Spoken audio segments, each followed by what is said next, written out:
Welcome to the first episode of the Back Page podcast.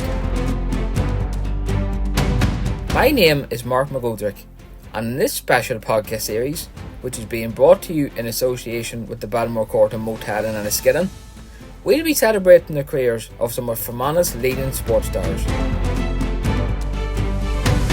First up for a chat is Rhys Owens, who's been making a name for himself in the world of boxing.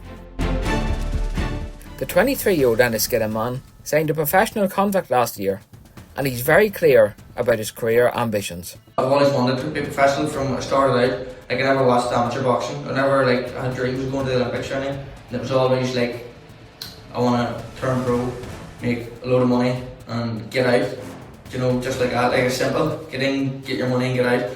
Owens enjoyed an impressive amateur career, fighting out of the Urn Boxing Club, winning the Irish Elite Lightweight Championship in 2024 and representing Ireland at international competitions. He hopes his success inside the ring can inspire other local youngsters. It's good for them to see me that I'm just from corner grade there, and they can go and do whatever I've done and even better hopefully.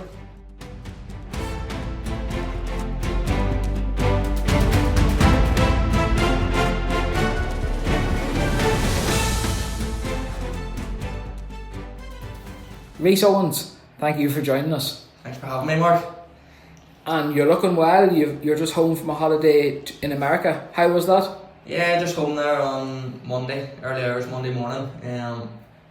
Brilliant trip. Myself and Reese, my girlfriend, went over 5 nights. Got plenty done. All the touristy stuff you can imagine, the 9/11, the Brooklyn Bridge, the Central Park, all that end of stuff, and then we were lucky enough to get to the Dalton Smith fight versus Mattis in the Barclays Centre for world title. It's good to see Dalton pick up a world title, bring it back to the UK. We also bumped into Dalton in the Gleason's gym a couple of days before, so yeah, it was a great trip. Got a lot of stuff done. Great experience. Yeah, it was amazing. And honestly, I would go back. I don't say that too often about places, but I genuinely would go back. Brilliant. And being there for the Dalton Smith fight, that must have been a wonderful experience. Yeah, it was a great card. There must have been, I'd say there was the guts of six or seven knockouts on the undercard, all firefights. It was unbelievable, and the crowd was roaring. And I think they had it was obviously so Mattis, who Dalton Smith fought, is Puerto Rican. So they put a lot of Puerto Ricans on the undercard to get the Puerto Rican fans in. So it would have been noisy and hostile for Dalton. So there's a lot of Puerto Ricans on the undercard, but they can all fight like hell. And they were knocking everybody out, left, right, and centre. It was great. We just got there for maybe the fourth fight, and it was a knockout. And then every fight after that until the main event, including the main event, were all knockouts. So we got our money's worth, you could say. That's for sure. I've known you for a long time now, Reese, and followed your career right from the start. Way back. Way back.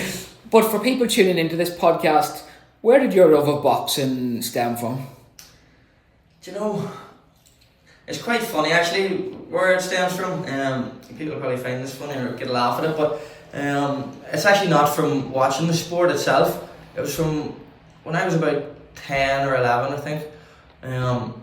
I was flicking through the channels on the telly in the old skybox and stumbled across Rocky 4, or was it Rocky 3? It was one of the Rockies anyway, and I watched it it was just as started, and I got watching it, and I don't know if you're familiar, the Rockies, most people are, but if you've seen them, you know the crack. It's very motivational, and I just remember the music and stuff coming on and getting this energy, just burning energy, just to fight and to replicate what he was doing, the training and stuff. So I mentioned it then to my granddad after. I says, she said, "Look, is there any boxing gyms around? I'd love to take up boxing." And he was like, "Oh, I know the lads down in the Enniskillen club." Back then it was Richie Dursh and Shane Kern. And he says, "Oh, I'll get you brought down or whatever." So that was that. I think it was the following Monday. He brought me down, and I didn't realise, but I was chatting to a few of the coaches and they're like, oh, your Cheryl's grandson, he used to box here back in the day and stuff, and that kind of just gave me more of like he never told me that, but once I got there they had said to me, oh, he boxed here back in the day and stuff. When it used to be St Michael's, it was actually over there where the Clinton Centre is, so that kind of gave me more of like a fuel. So yeah, I started off there. I was 10 or 11, came into the gym kind of shy. It was I'm small enough now as it is, I'm not super featherweight, but back then I was very small and very short, but fiery. I came in and I was just as nervous as hell, I can remember, and Richie introduced me to Shane and stuff, and it kind of all took me in, and that's where it all stemmed off, and just got stuck in training. And before I knew it, I think it was the same night they had me in sparring, and I was dancing around sparring the bigger kids, and I wasn't throwing in many punches, but they couldn't hit me. I was very light on my feet and was moving around and stuff, and that's kind of when they knew then. They thought, you're natural. If we could just teach you how to land punches, you've already mastered not getting hit, and you've only just started. So that's where I started off. From there, I think I trained there until I was 15, 16. Kind of took a few breaks in between, took up different sports, football, Gaelic, rugby, believe it or not. None of them were for me. I felt like it was very and I did enjoy team sports, but it was kind of more so inclined to falling back in love with boxing, because if a team sport, if you're playing football, I always felt this is kind of me, what I believed. If you're playing a team sport and you're pulling your own weight, but some of the guys in the team aren't, you lose. It's potentially, mightn't be necessarily your fault, it could be the whole team is collectively's fault. But whenever you're fighting and you're boxing and you get into the ring and you haven't trained properly, it's on you. It's your own fault. So if you don't do the work to you have to be accountable. You have to be accountable for yourself. So I felt that's kind of always what I believe. So it's here, I'll get back involved in boxing, and from there I actually moved clubs then, because I wasn't getting the fights that I needed. I wasn't getting progressed, so I moved clubs to Derrylin, it used to be, with Sean and Greg. Sean Crudden was there, and Desi Kennedy, a few other coaches, and yeah, basically Sean just started pilot, the fights just kept flooding in with Sean. I was 16 or 17, and I was fighting kid. I only had 4 or 5 fights on my card, so I was still a novice in boxing terms, inexperienced, but I'd done all the training for years, but I was very little fights. Nobody could believe it whenever I was having a success as a novice, because they were like, he's not a novice, how's he fighting these people? He's not he's bound to get more fights than that. They thought we were spoofing them, but it was right enough. I had very little fights, and Sean was matching me quite difficultly. He was firemen with Irish champions and Irish runners up and stuff, and I wasn't taking hidings as such, but I was losing the fights, but I was gaining experience. So I think he had me matched quite difficultly, but he had a plan himself in place. I couldn't see it at the time. I just felt like I was getting bashed up every week, but it was doing me the world of good. And then eventually, as the years went on, I started pulling the decisions closer. So instead of getting beat 5-0, I was getting beat on 4-1 or 3-2 decisions. I was just pulling it bit by bit, and then eventually I got to senior level, 20 years of age. I kind of progressed on from there. I won the Ulster Seniors. I got runners up in the Ulster Elites. The following year I came back. I won the Ulster Elites. I won the Irish under 22s. Went to the Europeans with Ireland. Won all the box cups as well. That was actually before that. They got me the good international experience. And then I won the under 22s. Went away with Ireland. Got that experience. Won the Ulster Elites again. Went away on a few Ulster trips. More experience gained. Boxed against different countries, European medalists, beating them, types of calibre of opponents, and then got to just up till 2024, end of 2024, where I won the Irish Elites, and that's where everything kind of just progressed on from there. So I went down to Dublin full time as a international athlete for Ireland, and was living out of the Clarkin Hotel. Nice experience. Not too shabby. was living out of the Kilton Hotel, I was training out of Abbottstown. I actually bumped into a few of the lads down there, Nathan and Ross. It's all the I don't know if you're familiar with it. It's just basically the Abbottstown's got like the whole sports of Ireland. They kind of train in the one complex. It's massive. It's like the size of Enniskillen, Enniskillen town centre. You've got all the different places for the different sports. But as I met the lads, it's good to see a few familiar faces down there. But I just wasn't enjoying it. I hated it down there. Hated the hassle of getting down and getting home every week and being away from family and friends, and just I wasn't enjoying it. And even the simple things, like I wasn't eating the food I wanted to be eating, and I was putting on weight. The food and stuff down there was lovely, but it wasn't proper nutrition. It was just chef food, and I just felt like it was having a negative impact on me. I was gaining experience being down there from the coaches, but other things like my sleep and my nutrition and stuff like that was being neglected. So I got approached then. It was just out of pure luck. I got approached by Jason Quigley, who wanted to sign me as a professional, and I've always wanted to be a professional from when I started out. I never watched amateur boxing. I never I had dreams of going to the Olympics or anything. And it was always I want to turn pro, make a load of money, and get out. Just like that. It's simple. Get in, get your money, and get out.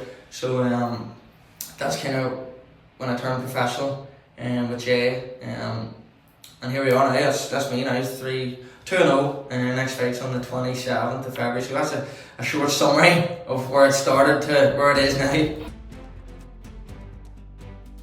This episode is proudly supported by Belmore Court and Motel, Northern Ireland's original motel, offering a true home from home in the Fermanagh Lakelands. From the trails and lakes to cheering on our incredible local sporting talent, we believe looking after what matters. Our guests, our community, and our environment is always worth celebrating. Find your perfect stay at motel.co.uk.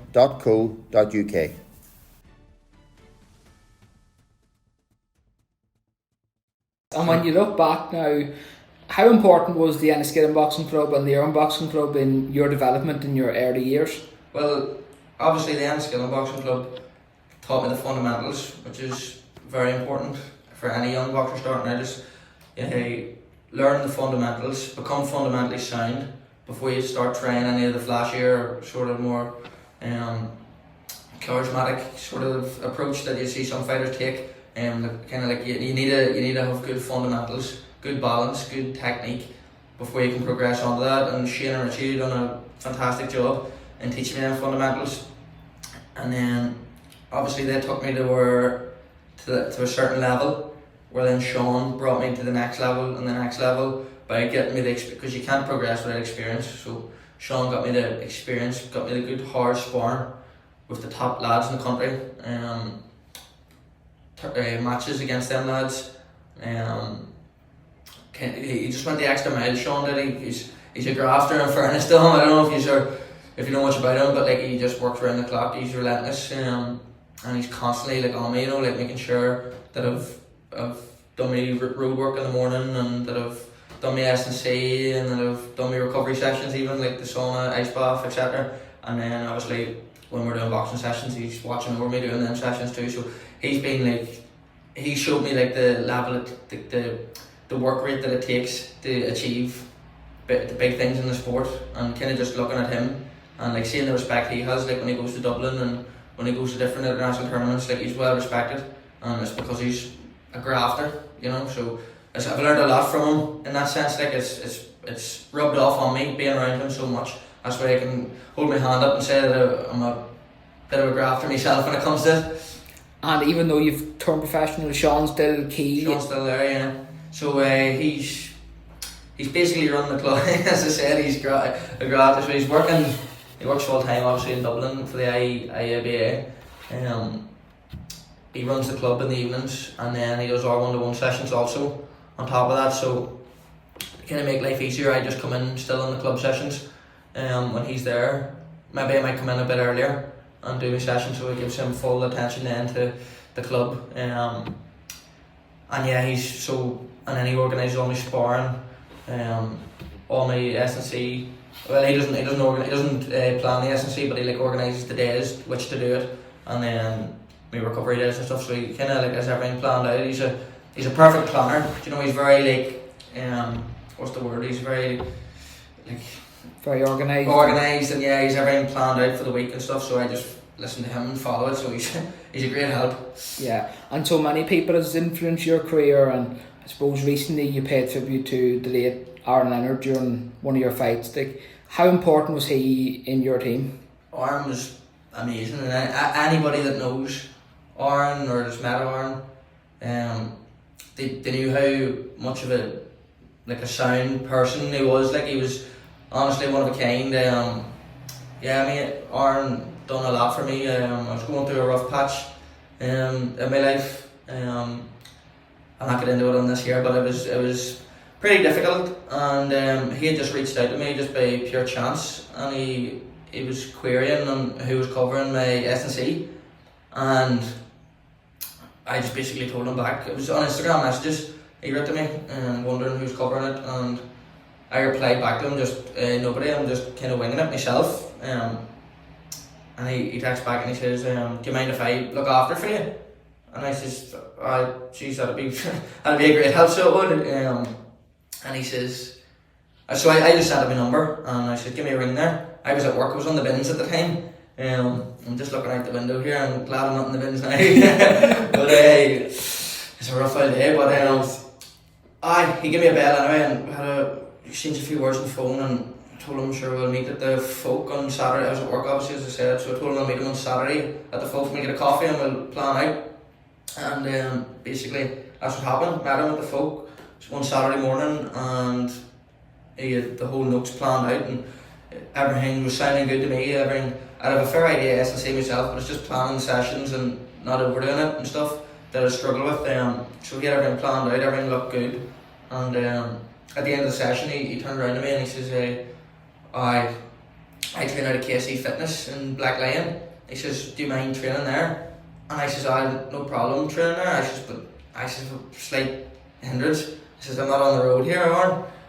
And he just turned around and says, that's no bother at all. He says, I'll come in and I'll lift you, bring you home. And I says, jeez, no. I says, don't be silly. I says, we could work around it. I says, there's a lot of gyms in town that want to like sponsor me and stuff. We could train there. And he says, no. He says, if it all set up in KSE, we can go out there and we can train. If there's an open plan and stuff, and it'll be more comfortable training there.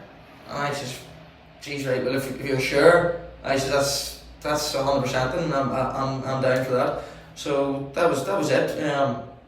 He came in. We used to do, so I done my boxing Monday, Wednesday, Friday evenings, and then on a Tuesday, and I was working full time I was working full time back then, you see. So I was only training evenings, so it was Tuesday, Thursday, and the odd Saturday morning we used to train S&C with Aaron. So it was the Tuesday evening. He landed in 6 o'clock, lifted me, brought me out for 6:30, done the session. Great sessions they were too. He used to motivate you on the way down the car. You know, he used to help you lock in and stuff and visualise it was going to be a good session. He was very open-minded. You know, with it wasn't just S&C. It was their whole mindset as well. He wasn't it was a mindset coach as well as an S&C coach. So that was it. Done the first session, loved it. So this is great. Back down on the Thursday and done another session, brilliant session again. And then we just continued working together right up until I won them Irish Elites in the November of 24. So he had a big part to play in that. So he got me in the best shape I'd ever been in my whole career. Because I was just, as I said before, just winging the S&C. I was just doing it kind of half-hours. I wasn't, properly following a plan. And he basically, it was a lot of credit. I give a lot of credit to him for that national elite title that I won. So that brought us up to won them elites, and then after that we stopped working together because I had to move to Dublin. So I thanked him and whatnot, and that was it. So we stopped working together until March. That's when I left the high performance. So I was only there from January till March. It wasn't that long. But I decided then when I turned pro, I'm gonna bring him back on board, and then we were working together for September. I was meant to fight in September in the Windsor Park card in Belfast, but that fell through. But we had been training for it, and then so that was like we started in June, and then into July, and then that's when we heard the news then. So it was obviously tough. Like whenever we were working, I think we worked together on the Tuesday morning. Was the last session we done. It was I was working in the hospital 12 to 12. We trained that morning at 8 a.m. and then finished up for about 9 or 10. And then we just at the end of the session we just says, right, sure.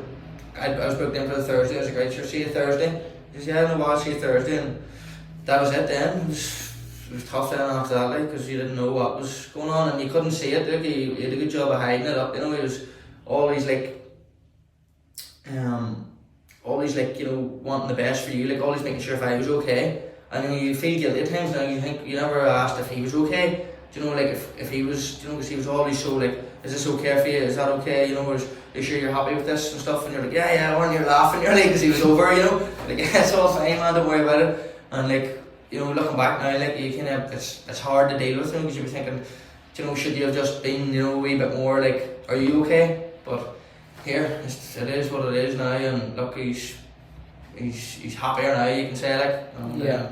And you paid a great tribute to him with the shorts and with the name. Yeah, of course, yeah. It was, as soon as I was getting the design sent in, they were all like lights out and Owens, and I was like, no. I says, I'm gonna stick Lenny on the back of it. I says, because I think it'll be a nice tribute to himself, but I'm sure obviously his family and stuff will appreciate seeing that as well, you know, for him. Like, it's not just like, oh, alright, here we'll forgot about, you know, that sort of way. So yeah, it was a nice touch, and I got a good response of it too. A lot of his family actually reached out to me and thanked me for doing stuff, so it kind of made me feel good again. It made me feel like I was giving something back to them, paying tribute, like. So yeah, it was a small gesture, you could say. Yeah. And you're working closely with the likes of Jason Quigley and Jamie Conlon, and there's so much experience and boxing knowledge. And how have them boys helped you so far with your career? Yeah, well, the two lads have a wealth of experience between them. Both the boxing end of it and the business end of it.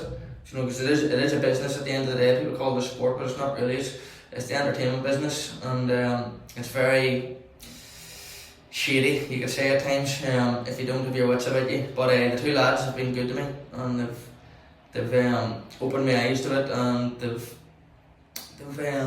been more than good to me. They reach out quite often, and you know, ask how everything's going and stuff, and they give me good insights on like ticket sales and different things. Just that they're always helping me out, you know, on like on that end of things, because it's all new to me. All I ever knew was just boxing. You get in and you fight, and that's it. You train, you cut your weight, you fight, you celebrate, and that's it, done until the next one. This year, there's like so much more to it. You're selling tickets, you're doing interviews, you're doing this and that, and you have media stuff, and then you're doing after your fight, you're getting your purse together and you're taking your percentages off it and stuff. So they've helped me out a lot with that their end of things, and they've been great to me. So I'm truly grateful to have them on my team. Two top lads. Yeah, and your 2 fights in, 2 victories, and you're preparing for your 3rd. I'm sure you're happy with how you've settled into life as a professional. Yeah, I'm loving being home in Enniskillen. Being around all my friends and family and stuff. Being my own kind of boss as such. Do you know, like down in Dublin, you were train at this time and do this at this time, and do you know, like the body sometimes will tell you when it wants to do these sessions, and when to recover, when to train, when not to train. Down in Dublin, sometimes I felt like I was being undertrained. I wasn't training enough down there, and I wasn't being let train hard enough. Other times I felt like the sessions were too. Here, I am an early riser, but down there it was ridiculous. I was getting up too early, and then I was taking naps during the day, and then I was up all night and stuff, and it was just all over the place. But back home now, I'm my own boss. I listen to my body. I still get me 2 sessions a day done, but it just depends on how I'm feeling before I do them. And my body's thanking me for it. I've been in better shape than what I've ever been before, physically, mentally, everything. You know, I'm ticking the boxes, my nutrition and stuff. I've got a nutritionist. It's all on point. And just even the simple things, like I like being out for a run. I run the roads basically, although a lot of ones tell me I shouldn't for my joints. But like I love running the roads, and like I heard Kakachi say this in an interview the other day too.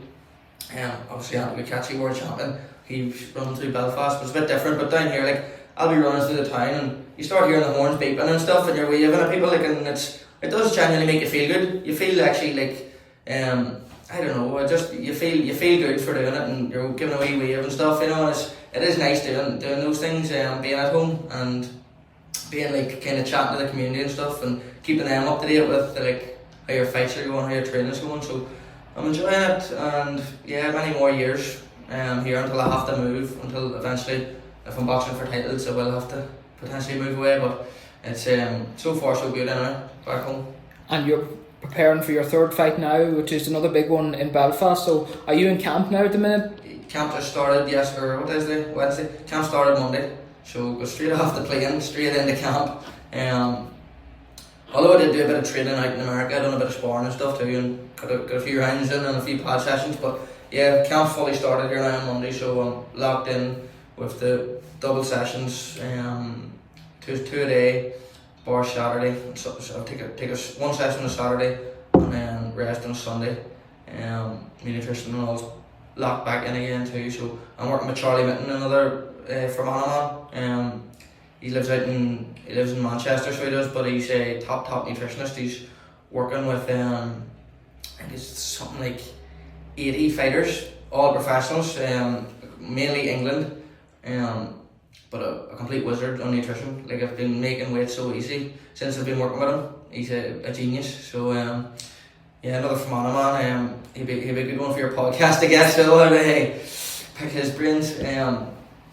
So yeah, what was the question? Yeah, and how important is the nutrition and eating the right food whenever you're putting in so much training? Oh, so important. It's like I would do it so wrong. I didn't realise how wrong I done it in the like as an amateur.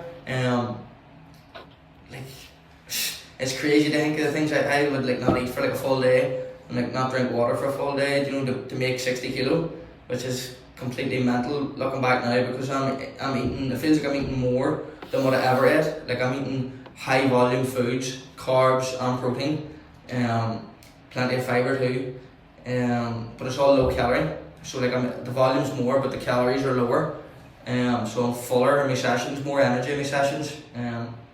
The weight's falling off me, stripping body fat off me. I'm in a calorie deficit still because the calories are so low.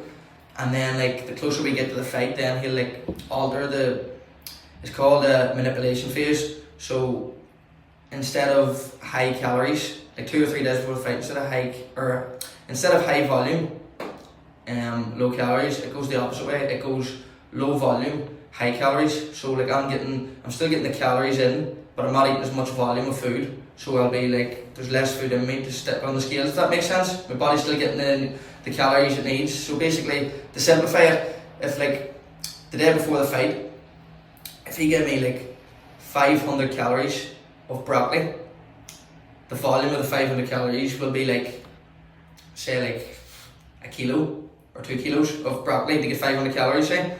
But if he gives me like a spoonful of peanut butter, that's like 500 calories, but it's less volume. The net weight of it is less, if that makes sense. So like say it might only be 0.5. So if I eat the 2 kilo of broccoli, I'm gonna be, say I'm 60 kilo, I'll be 62 kilo after I eat it. But if I eat only the teaspoon or spoonful of peanut butter, say it's only 0.1 or 0.2, I'll be 60.1 kilo and I'll still get the same calories, if that makes sense. Now you can't do that all the camp because you'll be starving because you're eating less volume. But like whenever you're getting to that stage where you have to make weight, it's like, I thought it was it was a smart thing to do. Like, you're still getting your calories in, but like just less volume. So just wee things I got there. Like it's been crazy. Like the difference in me with it. Like even my mood and stuff. Grace will tell you. You're speaking to Grace at the time. She'll tell you there's been a big difference in me. Just like I'm not like as irritable, or you know, because I'm eating plenty, like, and it's good. You know, it's tasty meals too is planned out for me. So. Yeah, shout out Charlie Mitten, he's the man. Good man. And you've obviously got your own boxing style and it serves you very well, but do you watch a lot of boxing to see the way other people might approach it? Yeah, so I tend to change my style quite, like it just depends. Like I like watching, but like in my between sessions, I'll sit in my bedroom and I'll just watch YouTube, like for hours of like just out of entertainment purposes and like knowledge, trying to educate myself on different fighters and what works for them and their styles. And like I could be watching like Usyk one day, I'd be like, right here, I'm gonna box like Usyk here now when I go down the club tonight, and I might do that for about a week or 2 weeks, and then I might take a notion then I'm gonna watch somebody completely different, like Terence Crawford or Canelo Alvarez. Do you know, I'm gonna box like them. Do you know, like so? But I feel like it serves me well because like boxing's all about being adaptable, and like if you're just a one trick pony and you can only box the one way, like somebody's gonna like capitalise on that. Somebody's gonna watch your tapes and they're gonna know how to beat you. Do you know, because they're gonna say, right, he can only box in the back foot. We'll make him come forward. He can't box coming forward, so let's make him come to us. And you know, then how do you box if you've never trained to box like coming forward? You're not gonna be able to do it in fight night. If you can't do it in sparring and on your sessions, you'll not do it when the lights are on you. So like I think it served me well, like trying to replicate all these different styles, because the more styles you can do, the better you're gonna be.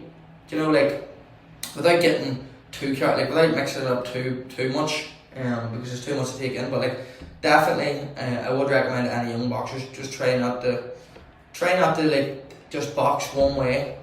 Do you know, like I would say like try to be able to box on the front foot, box on the back foot, box in close. It's a big thing in the pros, being in there and trading blows at a shorter distance, being able to box on the outside at long distance.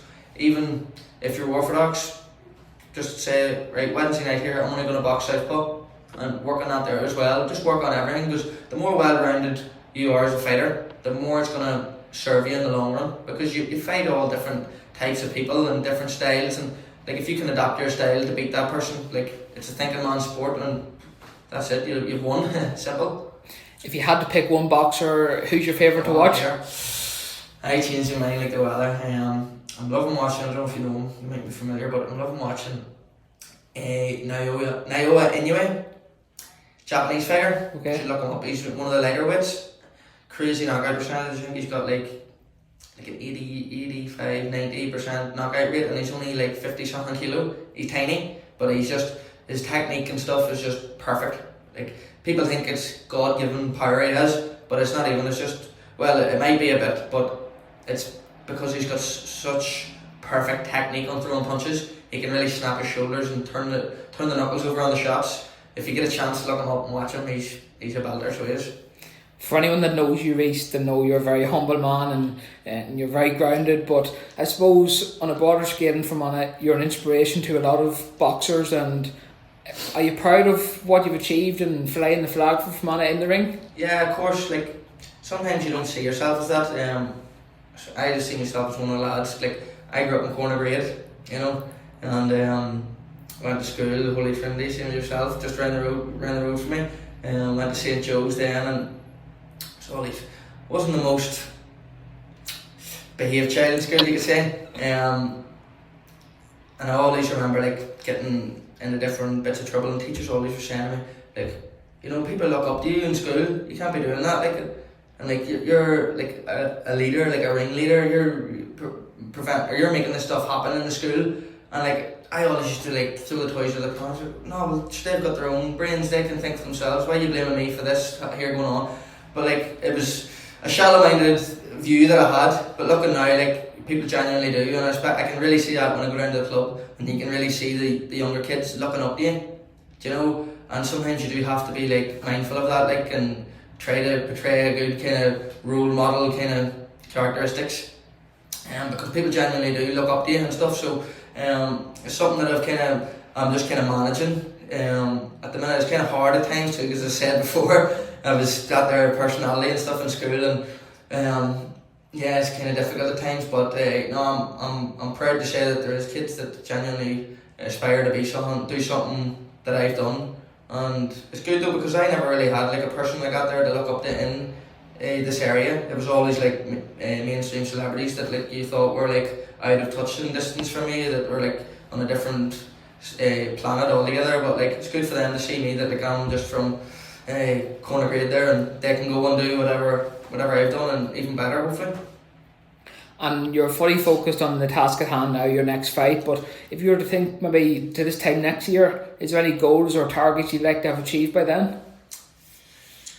Do you know, as you say, focus on the task at hand here at the minute, but down the line, this time next year, I'd like to be in the mix for titles, whether it be the Celtic or the Irish title. If that presents itself, great. If not, I'd like to get snatched up by one of the big promoters. I'd like to get snatched up by either Eddie Hearn and Matchroom, Frank Warren and Queensbury. I just feel like I just need to get the opportunity. One opportunity is all I need to box in one of them shows, just for them to see me, for them to sign me potentially. So yeah, but this time next year, that's the goal, to get either a title back to Fermanagh, Celtic or the Irish, or else get signed by one of the big promoters, whether it be Hearn or Warren. I'm easy. Here's hoping. And what's one piece of advice you'd give to maybe a young boxer starting out now? One piece? Or as many pieces as you want. I don't know. Well, a piece of advice that I'd like to receive whenever I was a kid would have been, don't let what's going on the outside with the other kids that aren't on the same path as you interfere with your goals. So, because it won't scratch the surface of what you'll achieve if you stick to the task at hand. So basically, whenever I was growing up, you always felt like you were missing out because you were always training. You always felt like you were in the gym and you're like, F this, you're like, why am I doing this? Do you know, like I'm 15, 16, 17, 18 here, all my mates are going away here to different things, different discos, going out in the town and stuff, doing fun, look to be fun things to do.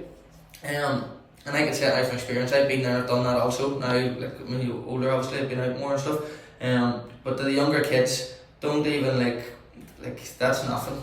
That is literally nothing. If you stick on path or on the right path and dedicate yourself to it now, you'll thank yourself whenever you're in your 20s and stuff and you're pushing on. It won't scratch the surface of the things that you'll go and see then down the line. So that's my piece of advice. Thank you, Reese. Once again, a fascinating chat, and we wish you the very best of luck for your next fight. Brilliant, Marco. Thank you. Appreciate it.